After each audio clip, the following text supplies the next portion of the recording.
Hello there.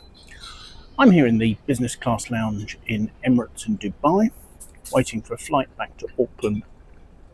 And while I was here, I took a look at the wine selection and noticed that they had some 2022 Luce to try.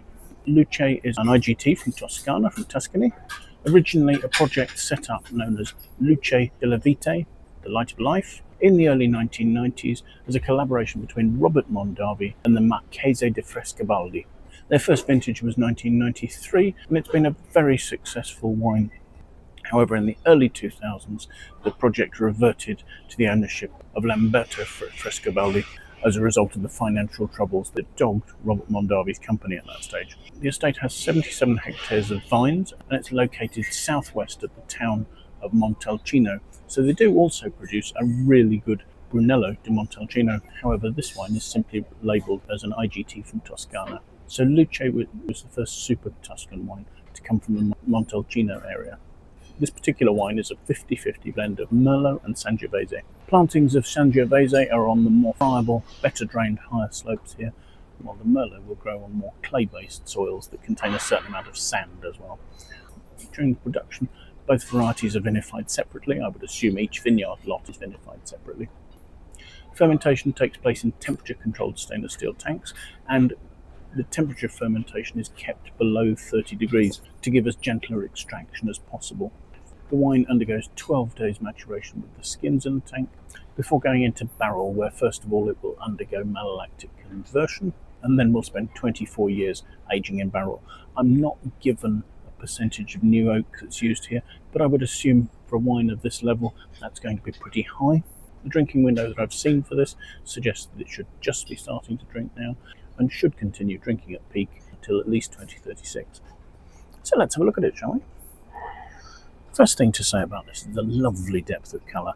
It's a black purple colour, there's a purple rim, it's opaque.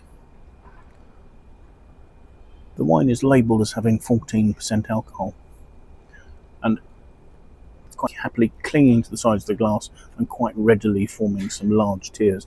I'm expecting this is going to be a weighty wine. So let's have a taste.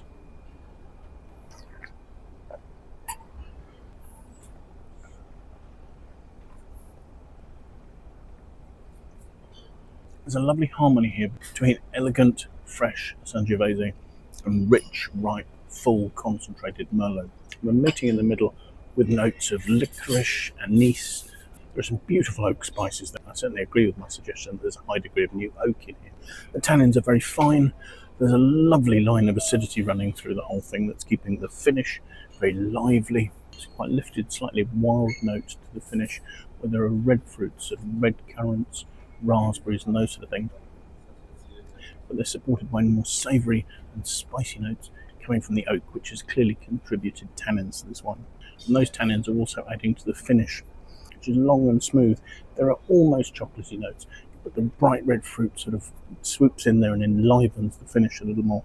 This is a wine that somehow manages to combine a sort of a really classy elegance that you get with a good Sangiovese with some really lovely, rich, crowd-pleasing notes coming from the Merlot. And the two are so beautifully integrated that you don't actually see where one starts and one finishes. I'm happy to go along with the idea that this has at least another 10 years drinking at its peak. Probably longer, to be honest. It's got some fantastic concentration, and as I say, there's that good acidity which will help keep everything stable. Frustratingly, it was at this stage that my iPhone ran out of storage and decided to stop the recording. I had pretty much finished my tasting and reached my conclusions. I think it really only remains to say that to find a wine such as the Luce to taste and drink in the Emirates Business Class Lounge in Dubai was actually really quite exciting. Clearly, Emirates, for their first class and for their business class offering, need to show classic wines. But I thought this was a selection that was slightly more cutting edge, more challenging and more modern. And it was a real treat to find it available to try.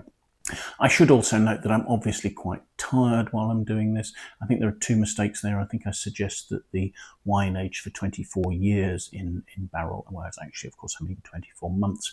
I also talk about the wine undergoing maturation on its skins, whereas actually I meant maceration. So I'm sorry about that. I hope you'll forgive me.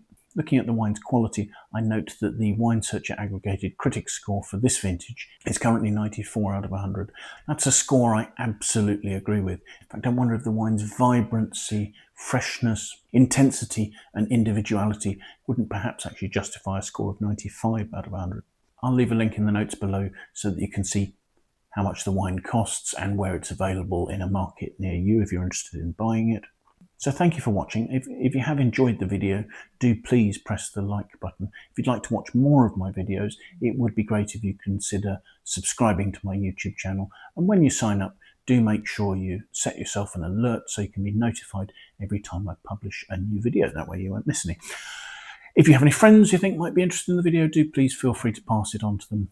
And if you have any comments, it would be great to hear what you think in the comments box below. I'd love to know what you think about the wines I'm tasting, tastings I'm doing, or anything else related to that.